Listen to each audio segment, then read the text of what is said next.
Oh my god, we hit 20k already? Jesus. It's so crazy to think about. It took me like 3 years to get 10,000 subscribers, and now I've gotten it in just about a month. But yeah, thank you guys so much for subbing to the channel and sticking around. I got some requests to record myself making a beat, and that's exactly what I've done.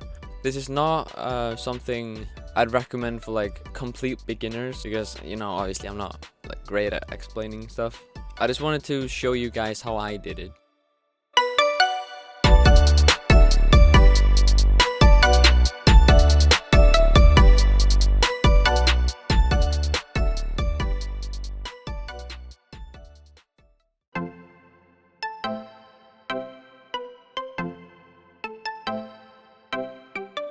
Right, so I've already made a chord progression. It's a pretty simple one, just 3 chords playing over and over. The instrument I'm using is called digital xylophone. It's just a preset from Nexus. Right now I'm just pitching it up a little bit so I can get it in an area where I think it sounds the best. Nothing to worry about here, this is all up to you. You don't need to pitch it up or down, just have it wherever you're comfortable with.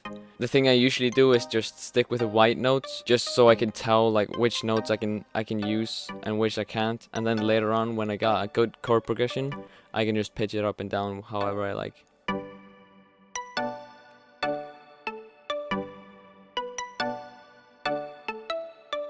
Okay, so you can start adding your drums now. Alright, so select a new pattern, click the yellow button, then it should look like this, and then just put in all your drums. I'm just going to be using 4 simple drums just for the sake of simplicity, and that is a kick drum, a snare, a clap, and a hi-hat. Alright, just make sure the right pattern is selected, click anywhere in the playlist, and you're ready to start making a beat.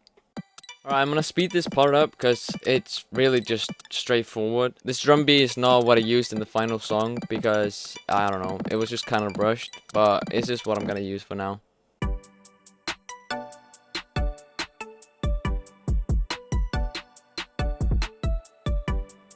Okay, so next thing I do is find a good sounding bass. I really like the one in Nexus. It's called Sign something, I can't remember. This one right here. It's really clean and just pure bass, so I love it. Okay, so now what I do is I select pattern 3, put it in the playlist, click on the yellow button again, and then click on the bar next to the instrument that you're gonna use. In this case, it's gonna be the bass, so Nexus 2. And then I can just put all the notes in for the bass line. I like to start with a pretty high-pitched bass, just so I can make sure it's the right notes, and then I pitch it down later on. So once I've got the bass line the way I want it, I layer it with another synth. It gives the bass a little bit more distortion, and you can hear it more clearly on devices that don't have a lot of bass. So yeah, I think it's very useful.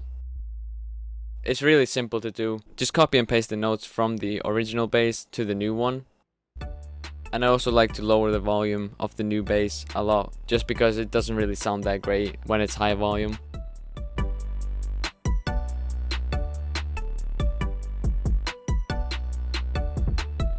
So for the next 10 minutes I was basically just finding sounds that work with the beat. The first one I found was kinda to complement the main melody, and then the second one was basically a melody of its own. I'm not gonna get into the whole music theory behind the beat. Honestly, I don't even know music theory myself. I just go with whatever sounds good to me. I'm sorry if you're struggling to make melodies and chord progressions. You can Google some chord progressions if you're in trouble. But what I do, I just go by the ear. But I understand that not everyone can do that. So I guess we're done here. I will upload this beat on YouTube tomorrow. I'll upload it to SoundCloud tonight, so you can check it out there. It'll be on as soon as this video goes up. So yeah, again, thank you guys so much for 20k. I hope you enjoy your stay here, and catch you later.